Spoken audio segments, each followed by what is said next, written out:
Pues hoy vamos a ver el último tema ya, mis hermanos, de las miniserie que estamos viendo ahorita domingo a domingo, el mensaje de las 7 iglesias. En esta ocasión vamos a continuar con la enseñanza número 8, que le titulé Del orgullo a la tibieza espiritual. Del orgullo a la tibieza espiritual. Y hoy vamos a estudiar los versículos del libro de Apocalipsis, del capítulo 3. Vamos a estudiar los versículos del 14 al 22. ¿Está preparado para la palabra del Señor, mis hermanos? Muy bien. Pues hablando de la tibieza, mis hermanos, no sé, los de ahí atrás si me alcanzan a escuchar, ahora que no hay bocina ahí. Ya ve que luego se oye otro ruido por la cocina, pero estamos arreglando eso, mis hermanos. Pues hablando de la tibieza, vamos a comenzar entonces esta mañana, ya esta tarde, dando la definición de lo que es esta palabra tibio, ¿no? La definición correspondiente a este vocablo es que no está ni caliente ni frío, está templado. Esa es una definición que encontré en el diccionario. Es decir, es una temperatura intermedia, ¿sí? También puede significar que es una persona con creencias, con ideas o fe poco ferviente. Eso también significa esta palabra de tibio.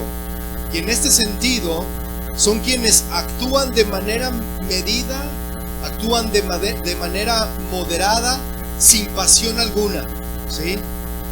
Lo que realizan es predecible. Lo que hace este tipo de gente, la gente tibia, son cosas predecibles y son cosas cotidianas. Inclusive existe dentro del cristianismo un concepto de ser frío, tibio o caliente en lo que concierne a la práctica, ¿no? del cristianismo. Y eso es que a quien no le importa, o sea, nada de Dios, se le considera a alguien que es frío, alguien que no quiere saber nada de Dios, ¿verdad? Se le considera que es alguien frío. Alguien que está con una relación ferviente con el Señor, que está en comunión constante, alguien que busca al Señor de día y de noche, se le considera a alguien que está caliente, ¿verdad? Que está ferviente, que está siempre ahí, ¿no? Fervoroso con el Señor. Pero si su relación con Dios es más regular, pero la persona solo se acuerda de Él, es decir, de Dios, cuando lo necesita, esa persona se le considera tibia. Cuando una persona solamente se acuerda de Dios cuando vienen problemas, cuando vienen situaciones adversas, a una persona así se le considera tibia. Considerándose de esta forma, mis hermanos, que este tipo de creyentes se comprometen de acuerdo a su conveniencia, este tipo de creyentes tibios se comprometen, o sea, de una manera conveniente, de acuerdo a su conveniencia, y sin embargo se considera que son los que están en mayor peligro. Los creyentes tibios son los que están en mayor peligro y necesidad, ya que su condición espiritual, mis hermanos, es infeliz. Y lo vamos a ir desarrollando, lo vamos a ir viendo por qué. Y en esta condición de que le estoy hablando de tibieza, mis hermanos, se encontraba la iglesia Laodicea en esa condición. Vaya por favor ahí en Apocalipsis, en el capítulo 3, versos 15, y vamos a ver lo que la palabra del Señor nos enseña. ¿Lo tiene ya? Apocalipsis 3, 15 dice: Yo conozco tus obras, que ni eres frío ni caliente. Ojalá fueses frío o caliente, dice el Señor. Pero por cuanto eres, ¿qué? Tibio y no frío ni caliente, te vomitaré de mi boca. Vamos a orar, mis hermanos. Padre, te damos gracias a ti hoy en esta tarde por tu presencia entre nosotros. Hemos, Señor, rendido nuestras vidas en adoración. Nos hemos gozado en tu presencia, hemos derramado nuestro corazón delante de ti en exaltación, pero ahora queremos disponer nuestro corazón queremos disponer nuestra mente, queremos disponer nuestros oídos, queremos disponer todo nuestro ser, Señor, para recibir tu palabra que es viva, es eficaz, tu palabra que es la lámpara que ilumina nuestro andar. Y queremos, Señor, recibir tu palabra para que haya ese fruto, Señor, en nuestro corazón que dé al 100 por uno. Y no solamente queremos ser oidores, sino también queremos ser hacedores de tu palabra. Padre, ayúdanos, guíanos, instrúyenos, revélanos tu palabra y habla hoy a nuestro corazón de lo que tú quieres para nuestras vidas. Te damos gracias a ti, Señor, en el nombre de Jesús. Amén. Hermanos, Jesucristo, como cabeza de la iglesia y Salvador de los que han obedecido la fe, nos ha mostrado el camino espiritual que debemos de seguir para salvar nuestras vidas. ¿Cuántos dicen amén? Para salvar nuestras vidas de la perdición eterna. Aprendemos, mis hermanos, que la salvación depende de la fe, ¿sí o no? Y también depende la salvación, no solamente de la fe, también depende de la obediencia, ¿sí? La cual cumplimos cuando hacemos las obras que Dios preparó desde el principio, mis hermanos, para que anduviésemos en ellas, esas obras. Y eso usted lo encuentra en Efesios 2:10. Anótelo, por si usted más adelante lo quiere ver. A pesar, mis hermanos, de que sabemos que debemos obedecer, o sea, de antemano ya lo sabemos, ¿no? Que debemos de obedecer a Dios y a su palabra. Los cristianos nos descuidamos, mis hermanos, en nuestro servicio a Dios. Muchos de nosotros, aunque sabemos que debemos de obrar en el reino de Dios, muy en el fondo tenemos la esperanza, mis hermanos, de que Dios no tomará en cuenta nuestra indolencia. Creemos eso. Y también creemos que Dios no tomará en cuenta nuestra falta de entusiasmo. Muchos esperamos que Dios nos dará la vida eterna. ¿Cuántos dicen amén? Porque creemos en Él, ¿sí o no?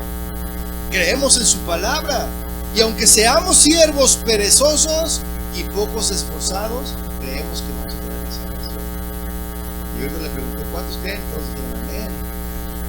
Jesucristo, mis hermanos, en su mensaje a las iglesias y directamente a los cristianos de muchas, directamente a los cristianos, ¿verdad? Da muchas advertencias para que su pueblo no se pierda, mis hermanos.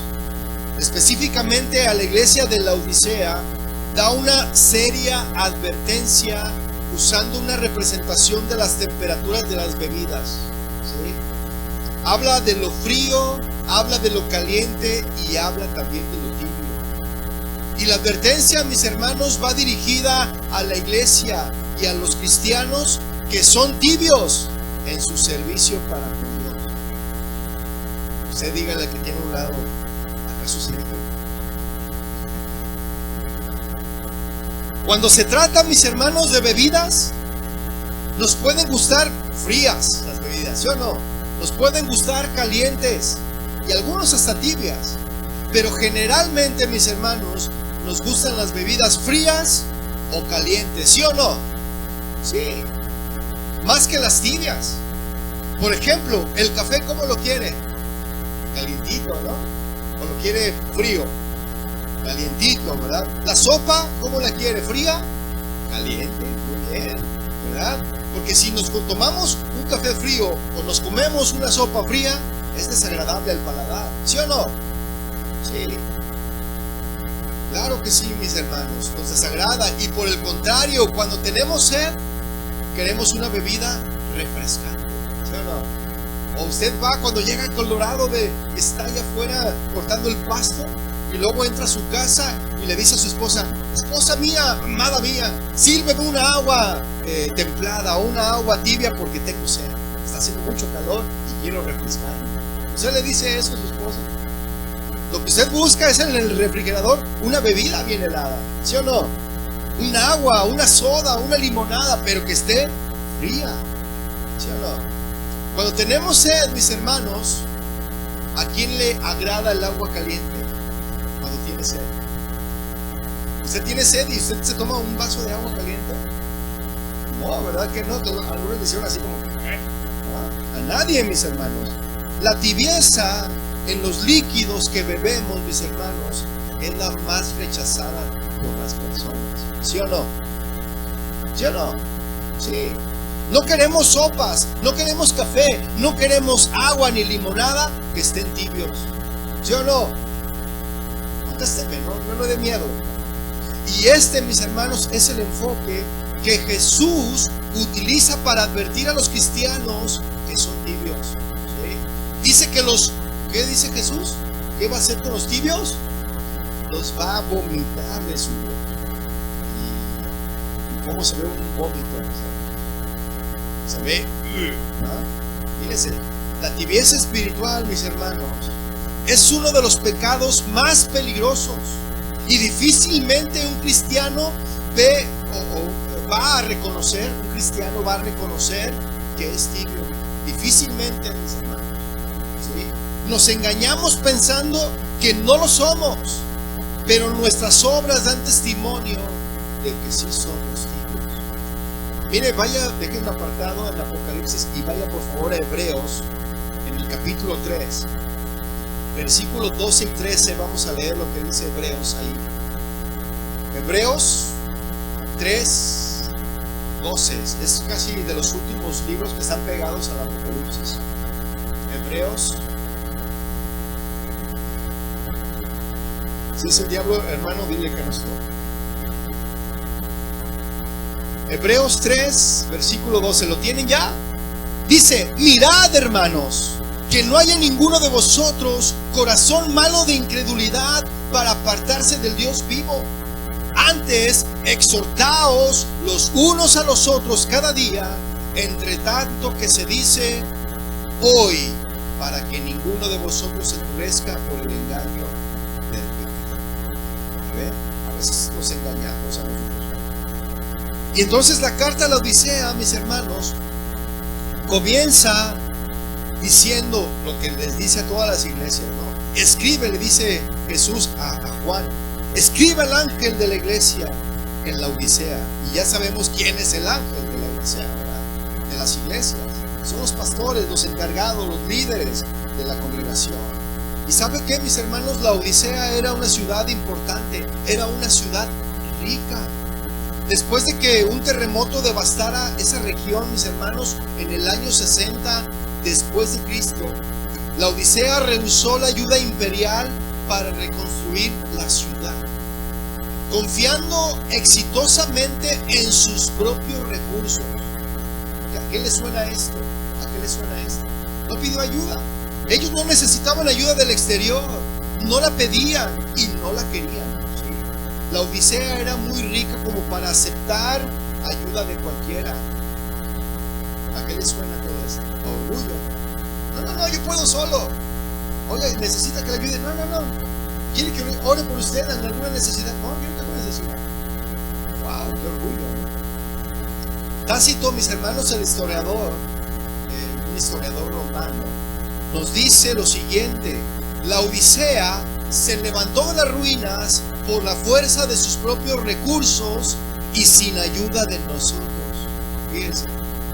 La Odisea también era un centro de comercio, mis hermanos, notable, y algunos de sus bienes eran exportados por todo el mundo. Se notaba de manera frecuente que la Odisea se enorgullecía, ¿sí?, de sí misma en estas tres cosas. Ellos se sentían orgullosos, decían esto: nosotros somos orgullosos por esto, porque somos ricos. Eran ricos, tenían una riqueza financiera, mis hermanos. Era una industria textil muy extensa y un ungüento de ojos muy popular que era exportado alrededor del mundo de aquel entonces conocido, el colirio. ¿Usted se ha untado colirio en los ojos cuando le arden? Es bueno para los ojos, ¿sí o no? ¿Cuántos se han untado colirio en los ojos? Y es bueno, ¿sí o no? Ayuda mucho para la vista, ¿verdad? A mí me decían cuando era niño: come zanahorias para que tu vista sea buena, ¿verdad? Y yo comí zanahorias y ahora uso lentes.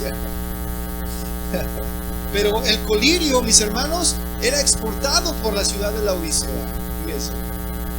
Su principal suministro de agua venía de un acueducto de 6 millas de las aguas termales de Hierápolis, era una región. Y debido a que su suministro de agua provenía de aguas termales, esas llegaban a esta ciudad de Laodicea de una manera ya tibia, por lo que no eran tan apetecibles para los ciudadanos de Laodicea. La iglesia, mis hermanos, en Laodicea es mencionada por Pablo de una manera no favorable allí en la carta a los Colosenses. Vaya, por favor, deje un apartado igual en Apocalipsis y vaya a los Colosenses en el capítulo 2, versículos 1 al 4, y vamos a leer lo que Pablo habla en esta carta acerca de la iglesia. Colosenses está después de Efesios, Filipenses, Efesios y Colosenses. Colosenses 2, 1, 4, ¿lo tiene? Dice así: porque quiero que sepan cuán grande lucha sostengo por vosotros y por los que están ¿en dónde? En la Odisea, ya ven, ahí lo menciona Pablo. Y por todos los que nunca han visto mi rostro, para que sean consolados sus corazones, unidos en amor, hasta alcanzar todas las riquezas de pleno entendimiento. O sea, Pablo sabía que la Odisea se sentía orgullosa de sus riquezas, pero Pablo les decía que ustedes alcancen las riquezas del pleno entendimiento, a fin de conocer el misterio de Dios el Padre y de Cristo, en quien están escondidos todos los tesoros de la sabiduría y del conocimiento.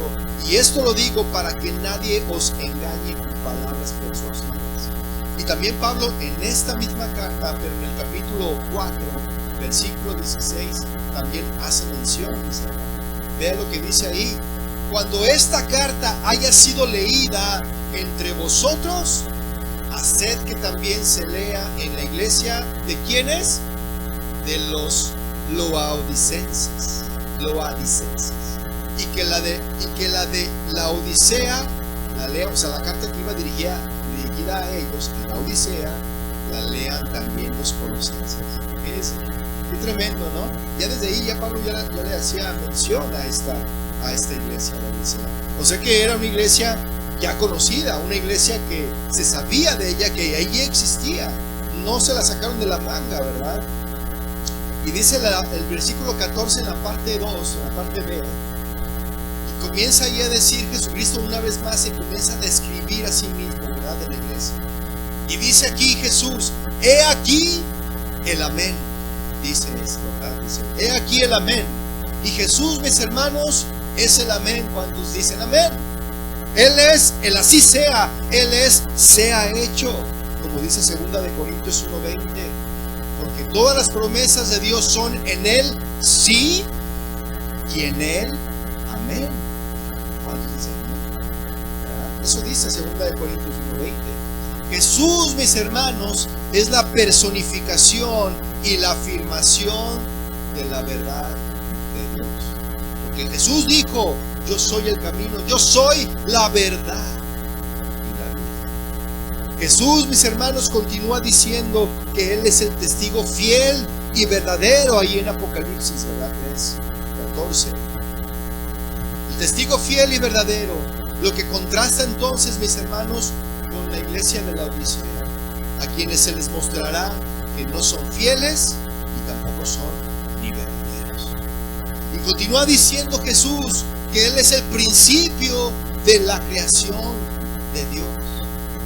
La idea detrás de la palabra principio, mis hermanos, es una palabra griega arche o arche, ¿verdad? Se escribe arche. Esta palabra griega significa soberano, fuente u origen. Esta palabra no significa que sea el primero, ¿verdad?, en una orden secuencial. Este versículo no enseña que Jesús fue el primero, el primer ser creado. Esto no enseña este versículo, sino que Él es el soberano. Jesús es la fuente. Jesús es el origen de toda la creación. Y si no me creen, mis hermanos, vaya buscando Colosenses, ahí lo tenía, ¿verdad? Colosenses, en el capítulo 1, versículo 15.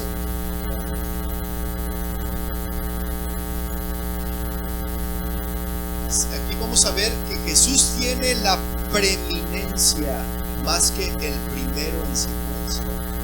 Colosenses 1:15 al 18, vamos a leer. ¿Lo tiene? Dice: Él es la imagen. ¿Quién es la imagen del Dios invisible? ¿Quién? Jesús. Él es la imagen del Dios invisible, el primogénito de toda creación, porque en Él fueron, ¿qué? Creadas todas las cosas, las que hay en los cielos y en las que hay en la tierra, visibles e invisibles, sean tronos, sean dominios, sean principados, sean potestades. Todo fue creado ¿por quién? Por medio de Él. Jesucristo fue quien creó todas esas cosas, y para Él también. Versículo 17 dice: y Él es antes de todas las cosas, y todas las cosas en Él subsisten. Y en el versículo 18 dice: y Él es la cabeza del cuerpo, que es la iglesia, el que es el principio, el primogénito de entre los muertos, para que en todo tenga la preeminencia, es decir, para que en todo tenga el primer lugar. ¿Sí? Por eso Él decía, así se presentaba Jesucristo: yo soy el principio, yo soy el testigo fiel y verdadero, el principio de la creación de Dios. Y luego termina diciendo: dice esto, ¿verdad? Y dice el versículo 15, vamos a ver aquí lo que Jesús sabe de la iglesia. Y Jesús le dice: yo conozco tus obras. El mensaje, mis hermanos, a todas las iglesias tiene esta expresión, ya lo vimos, ¿verdad? Yo conozco tus obras. Jesús, mis hermanos, no menciona la fe aquí, en ninguna, ¿verdad?, de las iglesias. Él no dice: yo conozco tu fe, ¿verdad que no? Él dice: yo conozco tus obras. Porque no lo menciona que Él conoce nuestra fe, porque Él sabe que deberíamos de tener fe, que somos creyentes, que somos cristianos, ¿sí o no, mis hermanos? Que creemos. El inconveniente, mis hermanos, es con las obras que deberíamos estar haciendo y no las hacemos, o hacemos poco. Ese es el inconveniente, ¿verdad? Y las obras que realizan los hermanos en la Odisea es las que evalúa para catalogarlos como tibios. ¿Sí? Mire, mis hermanos, el modernismo, el mundo, las cosas que hay en el mundo, las falsas creencias, el internet y muchas otras cosas, mis hermanos, han logrado que los cristianos ya no nos esforcemos, ¿sí? Y que trabajemos muy poco para el Señor. Ya todos están en el internet, ¿sí? Hoy, mis hermanos, el desamor, la falta de predicación, la falta de comunión, la falta de misericordia, la pereza y muchas otras cosas negativas están presentes en la vida de los cristianos. De verdad se los digo.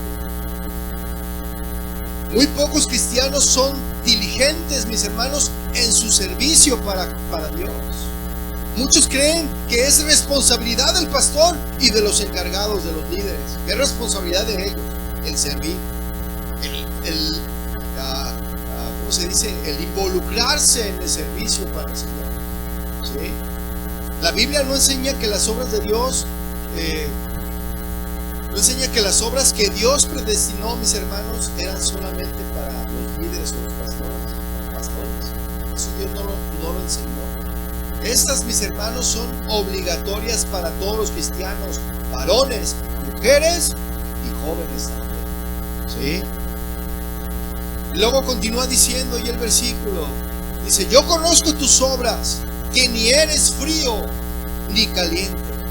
Y esta ilustración de tibieza, mis hermanos, inmediatamente conectaría con los cristianos de la Odisea. ¿Sí? Esta ilustración, porque el agua que ellos bebían, esta ciudad de la Odisea, cada día era tibia. Ellos ya sabían de lo que se refería. Jesús les dice: de la misma manera que ustedes beben con disgusto el agua tibia, tú eres tibio y no eres frío ni caliente. En este sentido espiritual, mis hermanos, la tibieza es una ilustración de indiferencia. y de compromiso con el mundo. Es una posición intermedia, muy caliente para ser fría y muy fría para ser caliente. Al intentar ser ambas cosas, mis hermanos, terminan en nada. Espero me esté explicando. Sí se escucha, ¿verdad? Con esto, mis hermanos, yo le hago esta pregunta. Con esto que acabamos de ver, lo que estamos viendo, ¿Jesús quiere decir que estos cristianos eran intrínsecamente fríos, pero se calentaban con sus atavíos religiosos? ¿Eso quiere decir? ¿O que en esencia eran calientes, pero se enfriaban por su apatía y confianza en sí mismos? ¿Usted qué cree, hermano? Ambas interpretaciones son posibles, mis hermanos. Pero ya que Él, Jesús, le está hablando a su iglesia, hay un énfasis en lo segundo, ¿sí? Que en esencia la iglesia era ferviente, era caliente, pero se enfriaban por su apatía y confiaban en sí mismos. Yo le hago una pregunta a mis hermanos. ¿Ha habido un alma más difícil de alcanzar que aquella que tiene lo suficiente de Jesús para pensar que no necesita más? Porque hay personas que dicen, no, ya, yo ya todo me lo sé, todo lo que está aquí en la Biblia ya me lo sé. Pregúntame. A ver, ¿qué dice Juan 3:16? Dice Juan 3:16. Si quieres que te dé una ayudadita, no, espérame. Juan 3:16, ¿qué dice? Mira, dice, porque de tal, porque de tal palo, tal astilla. No, mi hermano, no que te sabías pues la palabra, ¿verdad? No, porque de tal manera amó Dios al mundo, y se lo explicas, ¿verdad? O sea, hay personas, mis hermanos, que creen que no necesitan más, que ya saben mucho. No, es que yo ya soy el pastor, yo no necesito aprender. Yo no necesito aprender. Yo necesito aprender. Yo necesito estudiar para poder exponer la palabra del Señor como es. Imagínense que yo le dé. Por eso hoy en día hay muchos expositores que no estudian, pero tienen su título que obtuvieron en internet y lo obtuvieron en 2 meses. Fíjense, express. ¿Cuántos quieren un título así? No, hay que estudiar, mis hermanos, ¿sí? Pero se paran enfrente y lo que enseñan cosas que dices, ay, ¿dónde lo sacó eso? Entonces, mis hermanos, la iglesia Laodicea ejemplifica una religión vacía, y los recolectores de impuestos y las rameras estaban más abiertos a Jesús que los escribas y los fariseos. Espero que estés explicando. Lo vamos a ver. Jesús, mis hermanos, desearía que fuésemos fríos o calientes. Eso es lo que decimos. Frío o caliente, ¿sí? De esta manera seríamos agradables a su paladar, ¿sí? A estos hermanos Jesús les dice lo siguiente, que no son fríos ni calientes. Conocía sus obras de la Odisea, como conoce las nuestras también. Y Jesús, mis hermanos, no quiere iglesias ni cristianos tibios. Porque continúa diciendo el versículo 15, ojalá fueses frío o caliente. Lo que Jesús quiere cambiar, mis hermanos, en nosotros, más que todo el juego engañoso de estar en términos medios, tratando de agradar al mundo y a Jesús, lo que Jesús quiere cambiar es que no estés allí en medio. Tienes un pie en el mundo y un pie en la iglesia, ¿verdad? Y como les he dicho, el domingo, gloria a Dios, y toda la semana, gloria a Trevi, ¿verdad? Así se la viven algunos hermanos. No podemos estar en términos medios, mis hermanos. O eres frío o eres caliente, o estás en el mundo o estás con Dios. No puedes estar con un pie en cada lado. No, mis hermanos. Y eso es lo que Jesús nos dice, ojalá fueses frío o caliente. También Jesús apunta a otros aspectos de la tibieza, mis hermanos, como por ejemplo su inutilidad, ¿sí? El agua caliente sana, ¿Sí o no? Ven, ponte fomentos de agua caliente, te vas a morir. ¿Cuántos han dicho eso? A las abuelitas, lo dicen ustedes. O ponte hielo o agua fría para que este golpe y se te va a deshinchar, ¿no? Le hice yo con el hielo, ¿no? Y así estamos, ¿no? Entonces, el agua caliente sana, el agua fría refresca, ¿sí? Pero el agua tibia no tiene ninguno de los dos usos. El agua tibia para nada puede ser utilizada. Para nada. Es como si Jesús dijera: si ustedes fueran calientes o fríos, yo podría hacer algo con ustedes, pero debido a que no son nada, pues no haré nada. ¿Sí? El cristiano tibio, mis hermanos, tiene lo suficiente de Jesús como para satisfacer el deseo de religión. O sea, no, ya, aunque yo falle el domingo y escuche, ya con eso es suficiente. ¿Sí? Pero no lo suficiente para la vida eterna. O sea, un domingo, venir y sentarse y escuchar no es suficiente para la vida eterna. Se necesita más. Buscar más de Dios. El ladrón, mis hermanos, en la cruz era frío con respecto a Jesús. Aquel que le dijo que había uno que se burló de Jesús, ¿verdad? Y había otro que decía: no, nosotros merecíamos este lugar, pero él no. Pero el otro se burló de él, era frío, estaba frío, ¿verdad? Y vio claramente su necesidad de este lugar, ¿no? Yo sí merecía estar aquí. Yo estoy aquí porque yo lo merecía, pero este hombre es inocente. Él no merecía estar en este lugar. Y luego porque le dice a Jesús, cuando estés en tu paraíso, o sea, cuando ustedes acuérdense de mí cuando estés en tu gloria. Y Jesús le responde: hoy estarás conmigo. El apóstol Juan, mis hermanos, era ferviente en su trato con Jesús y disfrutaba su relación íntima de amor con él, porque dice la palabra que se recostaba en su pecho. Imagínense escuchar los latidos de su corazón, ¿sabes? Los latidos de Jesús, y él se recostaba en su pecho. Pero Judas, mis hermanos, Judas, ¿cómo era Judas?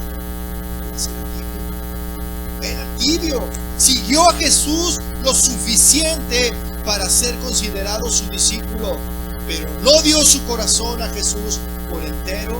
Y al final, ¿qué pasó? Creció con Jesús. Pero ¿cómo pudo Jesús decir esto, mis hermanos? Ojalá fueses frío o caliente. Nosotros conocemos, mis hermanos, que su deseo más profundo era que ellos, la iglesia de la Odisea, fueran calientes, con su amor ardiente por Él. Y eso es lo que quiere el Señor de nosotros, que tengamos ese amor ferviente por Él. Pero si no eran calientes, Jesús preferiría que fueran fríos en lugar de tibios. ¿Sí? Así que el Señor está diciendo: si en lugar de ser tibios, ustedes fueran tan fríos que pudieran sentir esa frialdad, ese sentimiento de su necesidad, los llevaría al verdadero calor.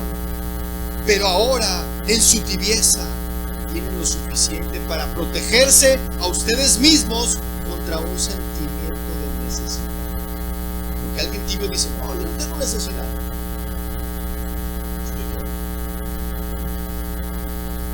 Miren, en el fondo, mis hermanos, no hay nadie más miserable que aquel cristiano tibio. Tiene demasiado del mundo como para poder ser feliz en Jesús. Porque el mundo no lo deja ser feliz cuando está en la iglesia, cuando está con Jesús. Pero también tiene mucho de Jesús como para poder ser feliz en el mundo. Son personas, mis hermanos, que no encuentran su lugar, no hallan su lugar, ni en el cristianismo ni en el mundo. Lo que trae con todo esto, este desequilibrio que hay en ellos, les trae infelicidad, y pueden llegar incluso a amargarse. Y esto es lo peligroso, mis hermanos. Porque no estás ni en el mundo y no estás ni con Dios. Estás en medio. Y cuando estás en el mundo no te sientes a gusto, porque está la voz del Espíritu Santo diciéndote que eso que estás haciendo no está bien. Bueno, si ves que escucha. Pero cuando estás en la iglesia no te sientes a gusto porque sabes que estás pecando. Estás pecando, estás en desobediencia y estás en rebeldía. Y no estás a gusto. Y esos tibios, mis hermanos, son los primeros que decían. Los primeros que se van. Eso es triste. Ahorita hay muchos que no vienen porque están enfermos. No crea que estoy predicando por eso, no, están enfermos. Y hay que estar orando por nuestros hermanos, ¿está bien? Entonces son personas que no encuentran su lugar, los tibios. ¿Sí? No encuentran. Y el peligro de todo esto, de la tibieza, es que pueden amargarse. Mire, ve al versículo 16, por favor. Vean lo que dice. Aquí es donde el Señor nos quiere llevar. Pero por cuanto eres tibio y no frío ni caliente. Mire, los que oran y son tibios se burlan de Dios. ¿Por qué, mis hermanos? Porque han pensado en verdad que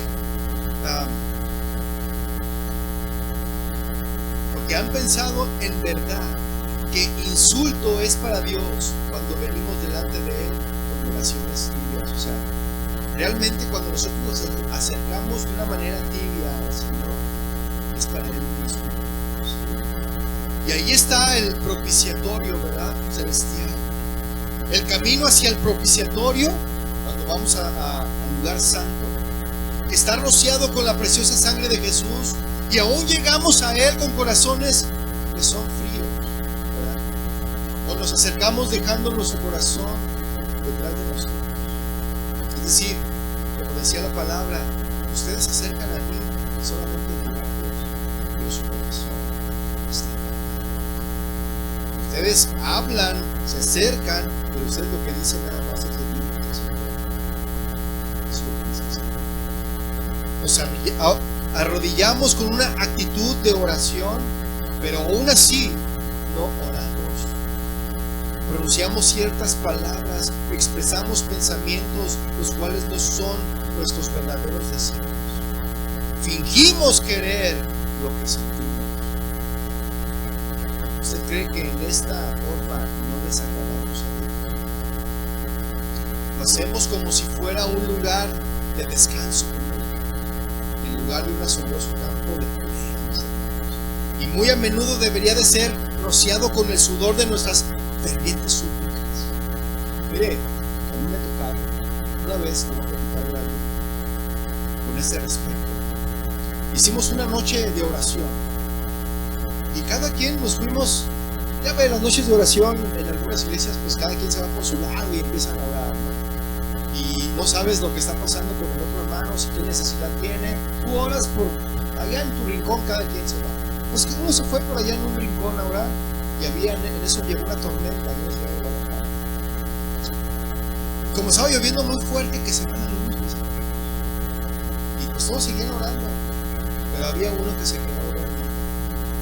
Y cuando abrió los ojos, empezó a gritar: Señor, perdóname, estoy ciego. No me vuelvo a quedar dormido en la oración, perdóname. Y en eso que regresa la luz, ay. Entonces volteamos y ¿qué pasó? Te quedaste dormido en la oración. ¿Y sabe qué? Eso sucede hoy en día. De verdad. Mira, hay personas, eso no sucede aquí, de verdad se lo digo sinceramente, no sucede. Aquí oramos todos, cada quien de una manera individual, todos nos unimos en la oración por esa necesidad. Mientras el hermano está expresando al Señor su necesidad, nosotros le acompañamos en el sí y en el amén. Así sea, así Señor. No estamos cada quien gritando por su necesidad y de una manera desordenada, no, de manera ordenada. Pero hay hermanos que vienen a la oración, pero solamente sí, y tú piensas que están orando.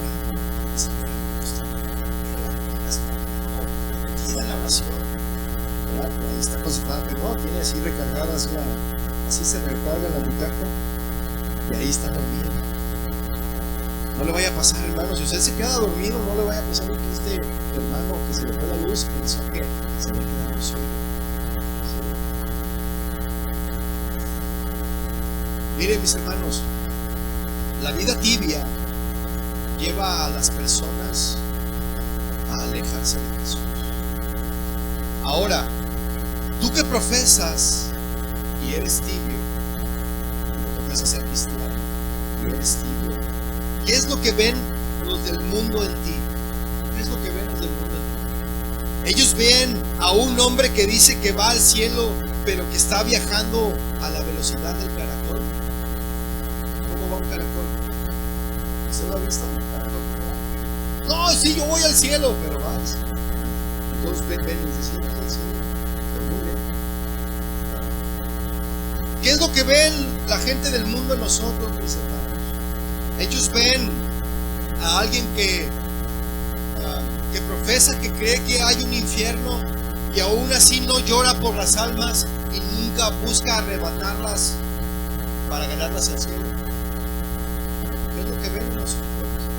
Ellos ven a uno que profesa que ha pasado a través de una transformación tan misteriosa y maravillosa, que debe de haber un gran cambio en la vida externa como resultado de ello. Pero aún así, mis hermanos, lo ven como si fuera. Nosotros decimos, no, yo soy cristiano, yo creo en Dios. Y todos voltean y dicen, pues no parece, te portas como uno de nosotros, haces lo mismo que nosotros. Eso es lo que ven. Sí. Miren, mis hermanos, yo oro para que o dejes su profesión, es decir, el que diga a usted que es cristiano, que sea veraz. Si realmente eres del pueblo de Dios, entonces sírvele con todas tus fuerzas. Pero si Baal es tu Dios, entonces sírvele a él. Si la carne es digna de agradar, entonces sirve a la carne. Pero si Dios es el Señor superior, entonces pégale a él. ¿Sí? Eso es lo que debemos de hacer. Escucha aménes, pero no importa. El nombre de mis hermanos, la Odisea, significa gobierno del pueblo. Eso significa la Odisea. Y esta iglesia representa bien a la iglesia dirigida por la mayoría en lugar de ser dirigida por Dios. Su nombre la designa como la iglesia de gobierno mafioso, la iglesia democrática, en donde todo oscila y es decidido por opinión pública, clamor y voto. ¿Y cuántas iglesias no se manejan así? En donde el gobierno es democrático y no teocrático. Y cada cierto tiempo, mis hermanos, se realizan votaciones para elegir a los servidores. ¿Usted ha estado en una iglesia así? Vamos a votar, mis hermanos, ahora para ver quién va a ser el líder de los jóvenes.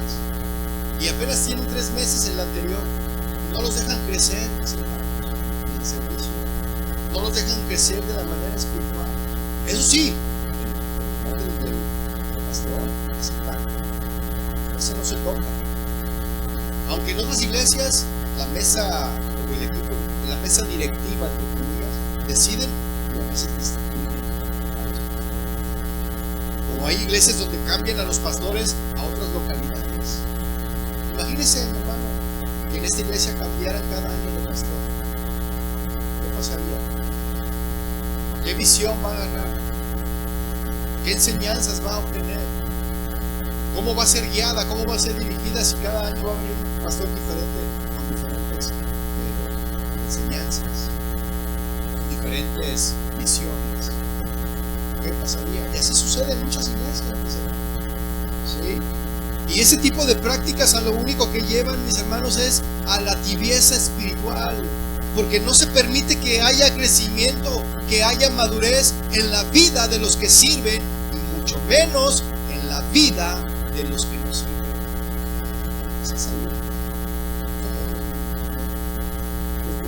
¿Se siente regañado, hermano? ¿Por qué me ve así? Mire, podríamos decir que la tibieza es la tendencia natural de nuestra naturaleza caída. Y este estado de tibieza es tan compatible con la naturaleza humana que es difícil sacar hombres de ahí, de ese conformismo. Es difícil sacar a hombres de ahí. El frío de una manera natural nos hace temblar, ¿sí o no? El frío. Y el calor, ¿qué nos hace? Sudar, ¿verdad? Y estamos haciendo caliente, estamos queriendo quitar el calor, ¿verdad? Eso hace el frío y el calor. Pero un calor tibio, mis hermanos, es cómodo. Que no esté ni muy frío, que no esté muy caliente. Queremos algo tibio. Eso es por ejemplo, ahorita está tibio. Estamos pero si lo ponemos súper frío, vamos a temblar unos cuerpos aquí. O si apagamos el aire, ¿qué va a pasar? Vamos a sentir incómodos. Pero estamos en nuestra estamos en nuestro término. Estamos en la temperatura le conviene a la naturaleza humana. El mundo siempre está en paz con una iglesia tibia. Y tal iglesia siempre está complacida con su iglesia. No están ardientes por la verdad, ni por la conversión, ni por la santidad.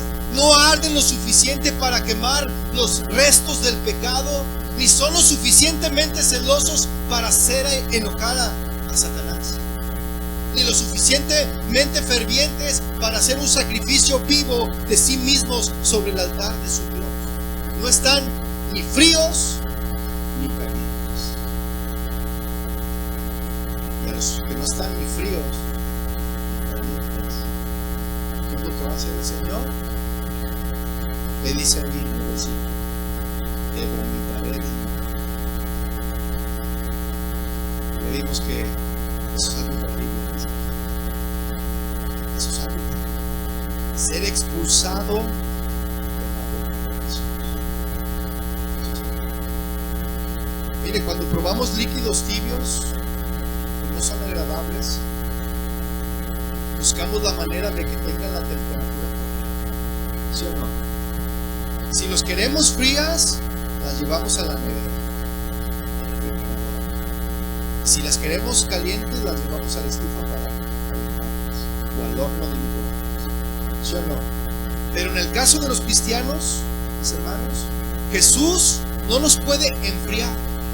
Jesús no nos puede calentar tampoco. Depende de nosotros. A ver, digan todos, depende de mí. Depende de nosotros llegar a la temperatura que agrada a Jesús. ¿Sí? Nuestras obras, mis hermanos, nuestras decisiones son las que determinan si somos fríos, calientes o tibios. Allí radica, mis hermanos, la dificultad. La mayoría de nosotros no somos capaces de autoevaluarnos y darnos cuenta de que somos tibios. La advertencia, mis hermanos, de Jesús es que los tibios serán expulsados de su boca, serán vomitados. Va a ir a boca. ¿Saben qué es la boca? Oaxaca.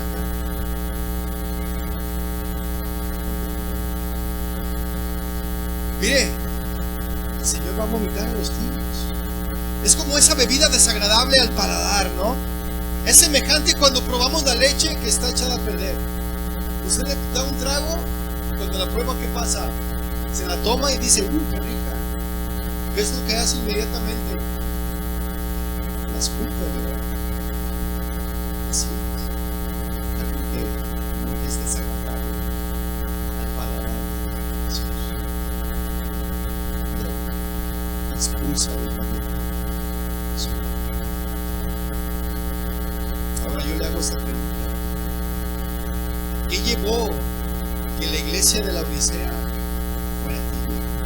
¿Qué fue lo que esta iglesia, ¿por qué llegó a ser tibia? ¿Por qué? El orgullo. El orgullo de esta iglesia la llevó a la tibieza. El orgullo a la tibieza. Veamos lo que Jesús tiene en contra de la iglesia de la Odisea, en el versículo 17. Fíjese, o sea, porque no eres frío, no eres caliente, eres tibio, te voy a vomitar de mi boca, porque tú dices, dice Jesús, tú dices, yo soy rico y me he enriquecido y de ninguna cosa tengo necesidad. Aleluya. Fíjate. Y ellos miraban su condición y decían, yo soy rico. Miraban de nuevo y decían, me he enriquecido. Miraban por tercera ocasión y decían, de ninguna cosa tengo necesidad. Eso es lo peligroso, mis hermanos, a veces. No es que Dios esté peleado con la riqueza, no es que Dios esté peleado con el dinero, no, mis hermanos. Pero ¿qué dice la palabra del Señor? ¿Qué dice acerca del dinero? El principio de todos los dolores es el amor. El amor al dinero, no el dinero en sí, sino el amor al dinero. ¿Sí? Y estos miraban y decían, yo soy rico, yo no soy pobre, yo no tengo necesidad de nada. Tengo mi secadora, tengo mi lavadora, tengo mi horno de tostador, mi horno de microondas, mi refrigerador. ¿Qué necesito? Tengo mi camioneta de casi del año. ¿Qué necesito? Estoy bien, tengo mi casa. No necesito.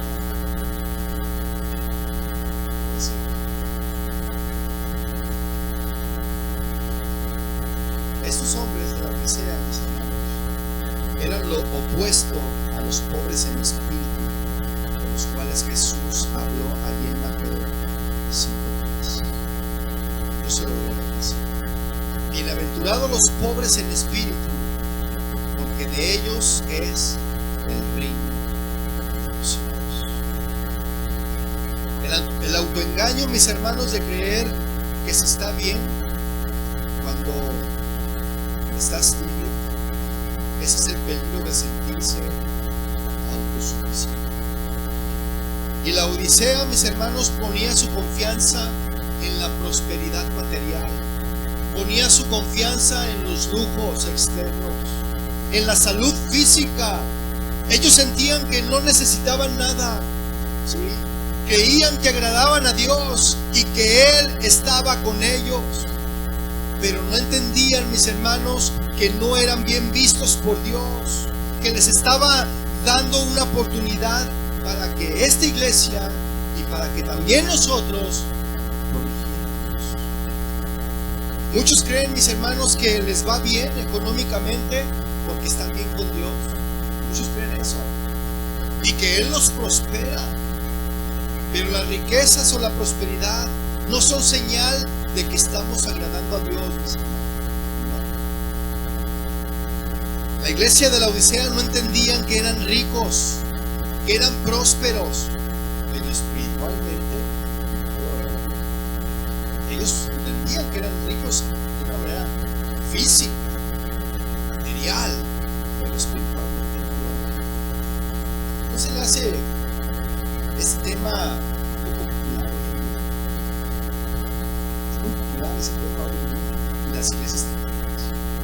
Les hablas de esto a una iglesia de aquellas y lo sacan. No te vuelven a invitar. Pregúntale a Marco Vidal. Cuando fue a la iglesia real, la vida de Jesús, no lo volvieron a invitar. Les habló la verdad.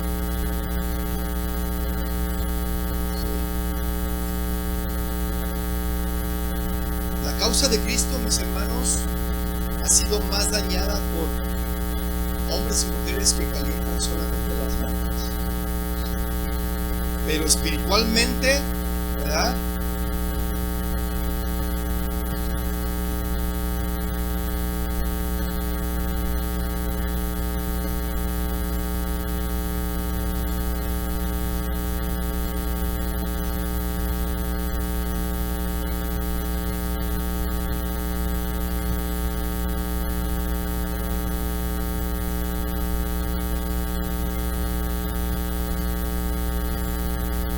Entonces les digo, muchos creen que les va bien económicamente porque están bien con Dios, eso les estaba diciendo, y que Dios es el que los prospera.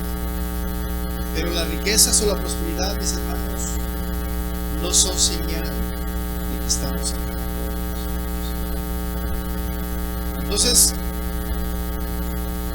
esta causa, mis hermanos, de la que les estoy hablando, de Cristo, de la causa de Cristo, esta causa, la causa de lo que Jesús hizo, la obra que Jesús hizo por nosotros, es dañada por aquellos que nada más vienen y calientan las barbas, que pretenden amar a Dios, que pretenden amar a Cristo, al cual llaman su Señor, pero no obedecen sus mandamientos, no obedecen sus mandamientos, y aquellos que sí están fríos quieren obedecer sus mandamientos. Y el que tiene que arrepentirse no es el bueno, y no puede arrepentirse el que cree ser bueno, sino el que se conoce como pecador, el que reconoce su propia miseria ante Dios, ese sí lo conoce, lo necesita.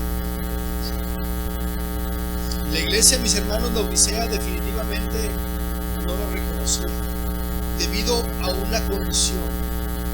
¿Cuál era esa condición una vez más? Ellos no reconocían su condición. El orgullo, su jactancia. ¿Sí? Porque dices tú, decía Jesús, les dijo a la Odisea, yo soy rico y me he enriquecido y de ninguna cosa tengo necesidad. La jactancia, mis hermanos, el orgullo, viene de su seguridad en las riquezas materiales, pues es una ciudad próspera y autosuficiente. Y el orgullo, mis hermanos, en los cristianos muchas veces viene en su jactancia. Su tibieza viene en su jactancia, en su orgullo, porque sienten que no les falta nada. Aún hoy muchos, mis hermanos, ven en las riquezas económicas un sinónimo de la bendición de Dios. Piensan que es lo único que la mide. Pero esta iglesia rica y orgullosa, mis hermanos, no tiene ninguna virtud ante Jesucristo. Es una iglesia que a Jesús le da asco por su tibieza. Y esa tibieza, mis hermanos, viene por su jactancia, al creer que no necesitaba nada, al confiarse en sus generosas. La única manera de explicar esta prosperidad, mis hermanos, es que su testimonio al mundo de esta iglesia era débil. Era próspera, pero era tibia, era débil.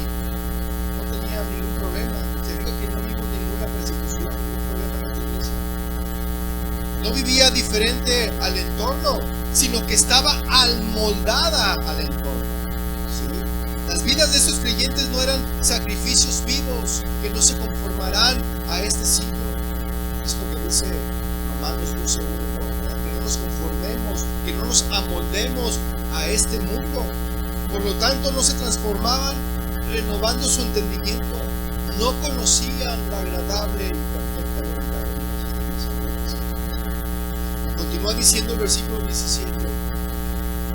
Porque ya ve que vimos que decían que ellos eran ricos, que se han enriquecido y que de ninguna cosa tenían necesidad.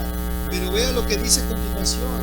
Y no sabes que tú eres un desventurado, miserable, pobre, ciego y desnudo.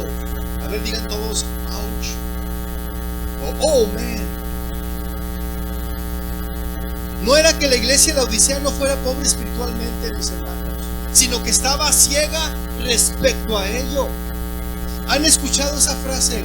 No hay peor ciego que el que no quiere ver. ¿Cuántos han escuchado esa frase? Sí, Jesús miró su condición espiritual y dijo, desventurado, volvió a mirar, ¿verdad? Miró otra vez y dijo, miserable, hágase chiquito. Una tercera ocasión Jesús miró y dijo, pobre. Volvió a mirar y dijo, ciego.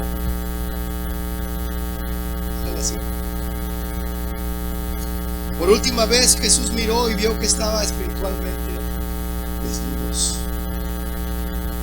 Espiritualmente la iglesia de la Odisea eran desventurados, es decir, eran infelices, eran miserables, dignos de lástima, pobres espiritualmente, ciegos, aunque veían con sus ojos naturales, no eran capaces de discernir lo bueno de lo malo, y eran desnudos. No habían atesorado riquezas para con Dios, ni están vestidos con ropas de santidad. A ellos les iba muy bien en lo material, sin embargo en lo espiritual estaban muy mal. ¿Por qué razón, mis hermanos? Porque eran tibios. Para no caer en la misma condición de estos hermanos del primer siglo, debemos evaluarnos, mis hermanos, considerar nosotros mismos nuestras obras. Y yo le pregunto, ¿somos tibios?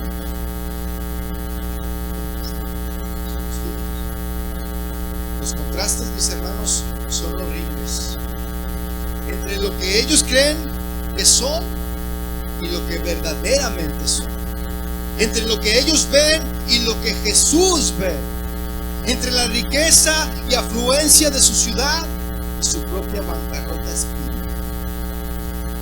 La iglesia, mis hermanos, de Esmirna, que ya la vimos, pensaba que era pobre cuando en realidad era rica, ¿lo recuerdan?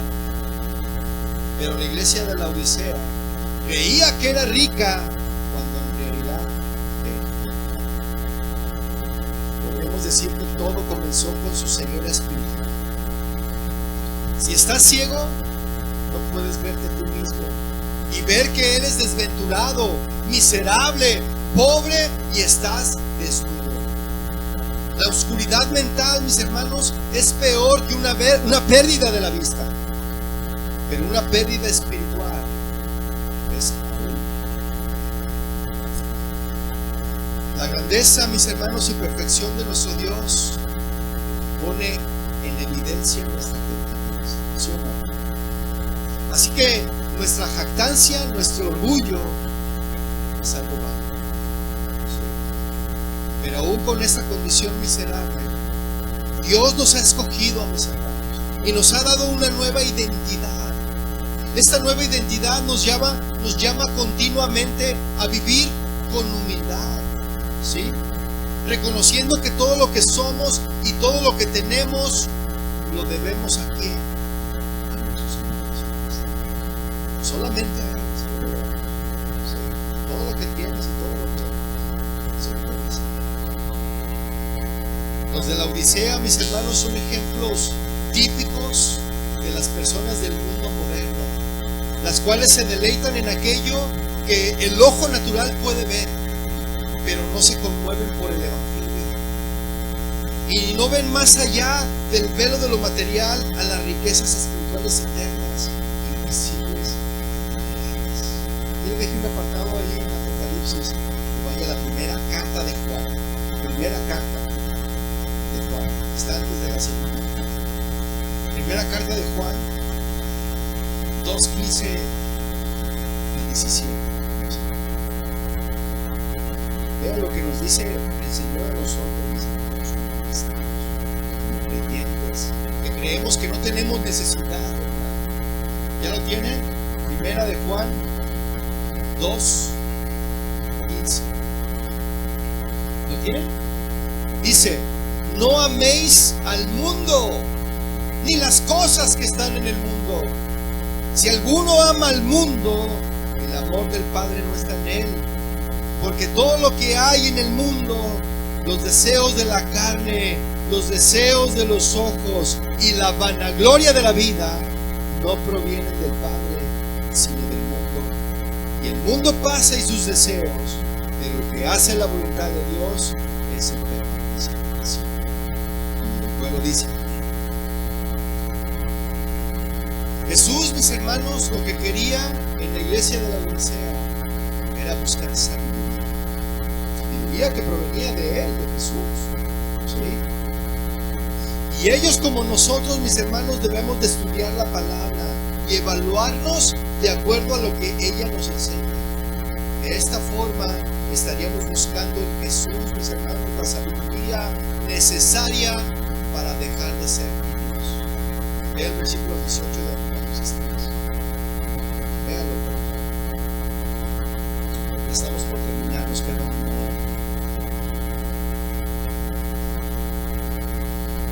Yo tomo un minuto, a ver si me está terminando.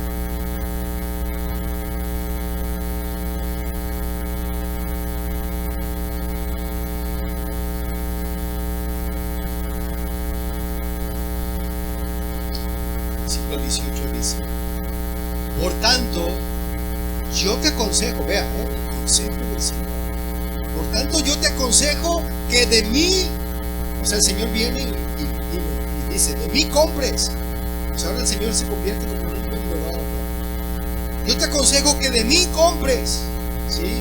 Y el cambio, mis hermanos, en la iglesia de la Odisea debía de empezar con el entendimiento de su pobreza espiritual. El cambio viene de ahí, mis hermanos, de que reconocemos que somos pobres espiritualmente. Ahí es donde viene nuestro verdadero cambio, mis hermanos. Mientras que creamos que podemos satisfacer nuestras necesidades materiales por nuestros propios medios, nunca la recibiremos de parte de Jesús. ¿Cómo está esto? Mire, cuando alguien está pasando por una necesidad, oras al Señor. No sé cómo me vas a ayudar. Yo sé que tú me vas a ayudar. Padre, no tengo para darle de comer a mis hijos, pero yo sé que tú eres mi proveedor. Y confías y crees en Él. Pero cuando tienes todo, te olvidas. Eso dice en Deuteronomio 6. No, de 8, Deuteronomio 8 dice: no te olvides del Señor cuando tengas conocidos. Y eso no sucede. Al principio, Señor, dame un trabajo. Y vienen a la iglesia y son fervientes y piden un trabajo y el Señor se los da. Pero déjate, hermano, ¿por qué no has venido? Es que hay mucho trabajo. No puedo venir, es que hay mucho trabajo. Ah, sí, estábamos orando por un trabajo, ¿verdad? Sí, se acuerda, ¿verdad? Pues, pero no puede ser.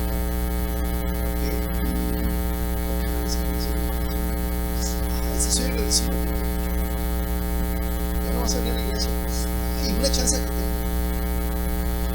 ¿Cuándo tiene chance? Los lunes. Es que los lunes descanso. Qué triste. Mientras creamos que podemos satisfacer, mis hermanos, nuestras necesidades materiales por nuestros propios medios, nunca las vamos a recibir de parte de Jesús. Debemos de buscar estas cosas de parte de Jesús en lugar de confiar en nosotros mismos. ¿Qué dice Mateo 6:31-34? Yo sobre él dice: no se afanen pues diciendo, ¿qué comeremos? ¿O qué beberemos? ¿O qué vestiremos? Porque los gentiles, los que no conocen a Dios, buscan todas estas cosas. Pero vuestro Padre Celestial sabe que tienen necesidad de todas estas cosas. Mas buscad primeramente el reino de Dios y su justicia. Fíjense lo que tenemos que buscar primero. El reino de Dios y su justicia, dice, ¿verdad? Y todas estas cosas os serán añadidas. Así que no se afanen por el día de mañana, porque el día de mañana caerá su propio afán. Basta cada día su propio afán. ¿Ven? Entonces decía: por tanto yo te aconsejo que de mí compres oro refinado en fuego, para que seas rico. Y si ellos, mis hermanos, recibían de Jesús sus riquezas, su oro hermosamente refinado en fuego, entonces serían ricos. La Odisea era iglesia de Cristo, mis hermanos. Los que allí estaban eran cristianos, sin embargo eran pobres, desventurados, ciegos y desnudos. No estaban bien con Dios ni con Jesús. Jesús les aconseja que busquen adquirir lo que necesitan. Oro refinado con fuego, que puede ser una referencia a una fe firme, fundada enteramente en la palabra y fortalecida por la autoevaluación y cumplimiento de las obras que Dios requiere de nosotros. Y también vestiduras blancas para vestir de justicia. Si ellos recibieran de Jesús la cobertura pura y santa que Él da, entonces se les darían vestiduras para que no se descubra la vergüenza de sus vidas. vestiduras blancas, mis hermanos, representan la santidad y la limpieza espiritual que Jesús nos da en Jesús. Luego le dice: unge tus ojos con colirio para que veas. Esto era algo que ellos conocían. Unge tus ojos con colirio para que veas. ¿Estás ciego? Unge tus ojos con colirio. Si ellos recibían de Jesús sanidad de su vista espiritual, serían capaces de ver y abrir los ojos de nuestro entendimiento para discernir espiritualmente entre lo correcto e incorrecto, para que se dieran cuenta como nosotros también deberíamos de evaluarnos si somos puros. Ahora la pregunta sería: ¿cómo podemos comprar estas cosas que Jesús anda aquí comprando? Este oro, estas vestiduras, ¿cómo las podemos hacer, Señor? No nos las podemos ganar. En lugar de eso, de buscar ganarlas, Jesús nos dice: toda esta autosuficiencia debe de ser empleada en la labor de satisfacer por medio de mí, dice Jesús, estas necesidades. Versículo 19 dice: y yo reprendo y castigo a todos los que, por una reprensión tan aguda, mis hermanos, ha perdido Jesús su amor hacia la iglesia errante. ¿Usted qué dice? El gran amor de Jesús está expresado en su regaño. Es de hecho, mis hermanos, el último castigo de Dios para dejar al hombre solo. ¿Y qué dice Hebreos 12, 5 al 8? ¿Qué dice? Y habéis ya olvidado la exhortación que como a hijos se os dirige, diciendo: hijo mío, no menosprecies la disciplina del Señor, ni desmayes cuando eres reprendido por Él. Porque el Señor al que ama disciplina al que ama. ¿Cuántos son amados por el Señor? Los que la disciplina. Algunos no son.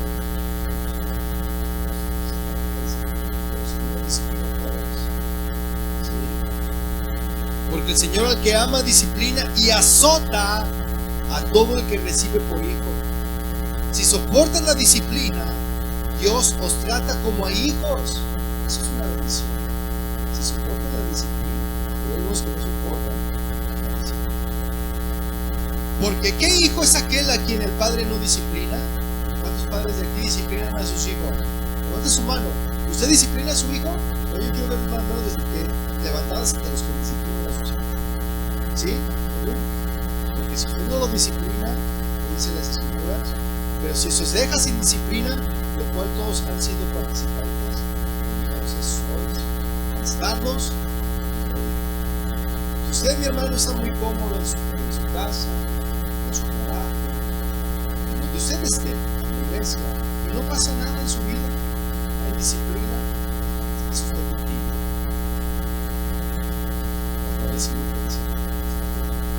No es un hijo usted, porque el Señor disciplina a los que son hijos.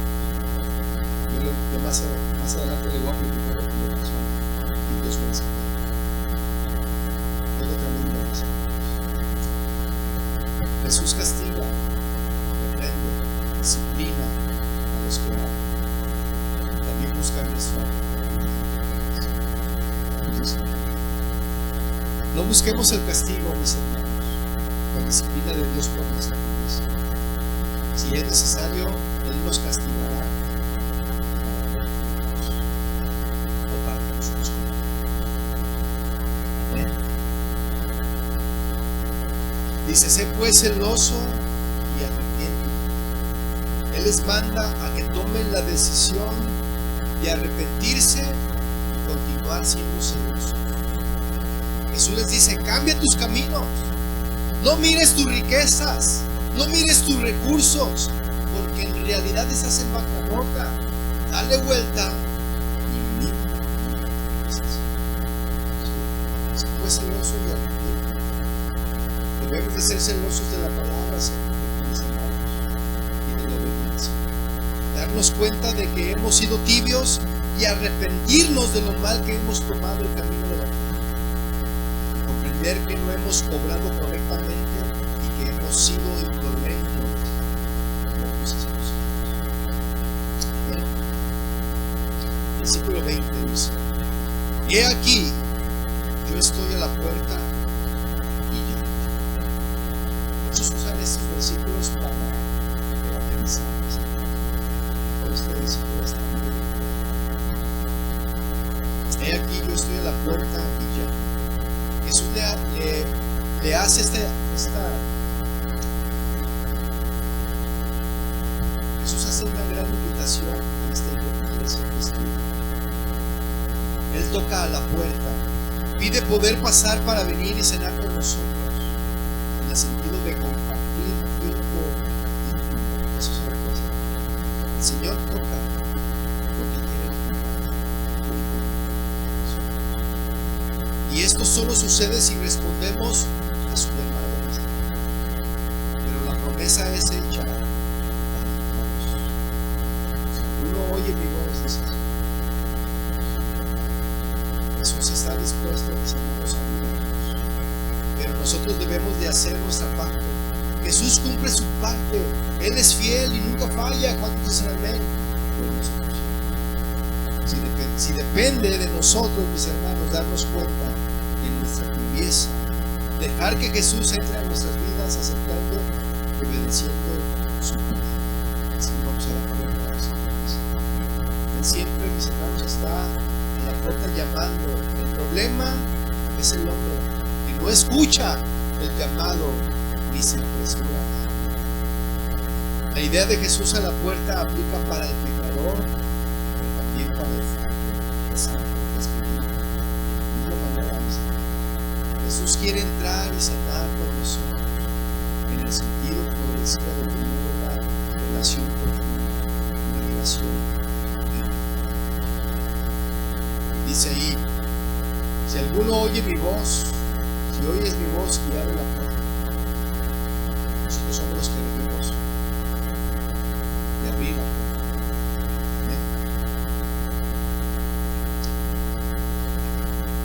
Y esto se me figura a cantar de los cantares. Ese versículo se hace como un símbolo, ¿no? De cuando Jesús está llamando a la puerta. Y vea lo que dice Cantar de los Cantares, capítulo 5, verso 2, dice: es la voz de mi amado que llama. Ábreme, hermana mía. Y luego se extiende este libro dice: hermosa mía, ábreme, porque yo quiero tener amor. El Señor está tocando la puerta de mi corazón. Quiere tener una relación. Quiere sacarte de la tibieza. La clave para abrir la puerta es primero oír su voz. Cuando prestamos atención a lo que Jesús dice, mis hermanos, entonces podemos ser rescatados de nuestra propia tibieza y entrar a una relación celosa. Luego dice: y entraré a Él y cenaré con Él y Él conmigo. Y esta cena, mis hermanos, habla de una cena, era la comida principal. Esta era la comida en la cual el hombre se sentaba y platicaba mucho. Pues ese era el momento cuando ya el trabajo había terminado. No habla de la comida, mis hermanos. Cuando nos sentamos como familia, ese es el momento para hablar, conversación con nuestros seres queridos, ¿sí o no? Y saber qué es lo que piensan, qué es lo que sienten, qué es lo que están pasando, y convivimos y nos conocemos ahí como familiares, nuestras necesidades. Nuestros hijos saben cuáles son nuestras necesidades y nosotros sabemos cuáles son las necesidades de nuestros hijos. En la hora de comienza,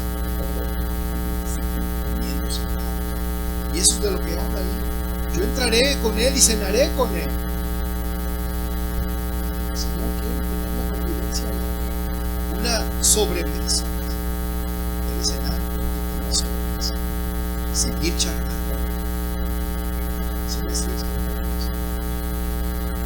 Es así como Jesús nos quiere, mis hermanos, en un lugar de comunión. Y lo dice el versículo 21. Estoy terminando, mis hermanos. Al que venciere, esa es una promesa, ¿verdad? Para el vencedor. Así, para aquel que no es tibio, al que venciere la tibieza, Al que venciere el orgullo, ¿verdad?, le daré que se siente conmigo en mi trono. Y aquellos que venzan la batalla en contra de la indiferencia, mis hermanos, aquellos que venzan el compromiso con el mundo y la confianza propia, recibirán una recompensa especial. Ellos disfrutarán de un lugar con Jesús. ¿Cuántos quieren decir? Porque mira la promesa que dice en Efesios. Si quiere buscarlo, no se preocupe, yo te lo leo. Efesios 2, 4-8 dice: pero Dios, que es rico en misericordia, por su gran amor con que nos amó, aun estando nosotros muertos en pecados, nos dio vida juntamente con Cristo. Por gracia sois salvos. Y juntamente con Él nos resucitó, y asimismo nos hizo sentar en los lugares celestiales con Cristo, para mostrar en los siglos venideros las abundantes riquezas de su gracia y su bondad para con nosotros en Cristo Jesús. Y continúa diciendo el versículo 21: así como yo he vencido y me he sentado con mi Padre en su trono. Versículo 22, ya para concluir, mis hermanos. Antes de pasar al versículo 22, si ustedes observan, esta es la peor de las iglesias. Y sin embargo, esa es la que se le da la promesa más eminente de todas las promesas hechas. Lo que muestra que el peor de los pecadores se puede repetir, ¿sí o no? Finalmente puede vencer y obtener un lugar más seguro. Versículo 22: el que tiene oído, oiga lo que el Espíritu dice a las iglesias. Miren, pocos se quieren identificar con la iglesia de Laodicea. Muchos preferirían identificarse con la iglesia de Filadelfia, pero debemos de oír lo que el Espíritu Santo dice aquí, mis hermanos, porque Él es el que nos habla a nosotros. Él es el que habla a las iglesias, incluyendo los que nosotros. Que Dios nos libre, mis hermanos, de la autoconfianza y la tibieza por la iglesia. Amén. La tibieza espiritual, mis hermanos, es un pecado difícil de detectar. Debemos de evaluar nuestras vidas, debemos de evaluar nuestras obras por la palabra.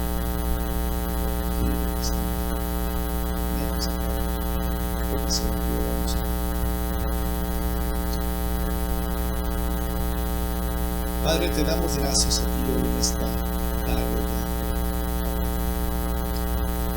Hemos abundado grandemente, Señor, sobre lo que tú enseñas a esta iglesia, Señor. Y también hablas a nuestros corazones. Sabemos, Padre, que muchos han intentado dar sentido a estos capítulos 2 y 3 de Apocalipsis. Son las cartas principales. Y algunos quieren darle sentido a como hablas como una comunidad. Es significativo que tú, Señor, escogiste a esas 7 congregaciones en particular para hablarles. Pues había otras iglesias en la región a las que no les escribiste, como la iglesia de Colosas. Algunos han señalado el orden de las cartas como evidencia de su significado, como una amplia explicación de la historia de la iglesia, de la ascensión de Jesús hasta su corazón. También es interesante, Señor, que Pablo se dirigió a 7 iglesias. Se dirigió a Roma, Corinto, a Galicia, a Éfeso, Colosas, Filipos y Tesalónica. Y algunos también notan con interés que tú, Señor, te dirigiste a 7 iglesias y diste parábolas, 7 parábolas del reino también. Así que yo creo, Señor, que hablar a estas 7 iglesias, significa que tú estás hablando a la iglesia, a una iglesia plena en su vida, una iglesia que está en todos los tiempos comprendida en esta serie. Nosotros, hermanos, somos una excepción. Nosotros somos una iglesia que se compara, que se describe con todas y cada una de estas iglesias. El número 7 es el número de sus iglesias. Revisa las conferencias. Gracias, Padre, por hablarnos, por instruirnos, por enseñarnos en esta ministerio. Ojalá, Señor, que podamos poner a todo lo que nos que esta semana comienza, podamos llegar en práctica lo que nos necesitamos. Queremos dejar la tibieza a un lado. Queremos ser cada día más obedientes. Queremos, Señor, tener comunión así como tú quieres tener comunión con nosotros. Que tú estás tocando la puerta y quieres entrar y tener ese convivio, esa convivencia. Así también nosotros podemos dejarte para poder dejar esa convivencia. Ayúdanos en lo que necesitamos. Lo decimos en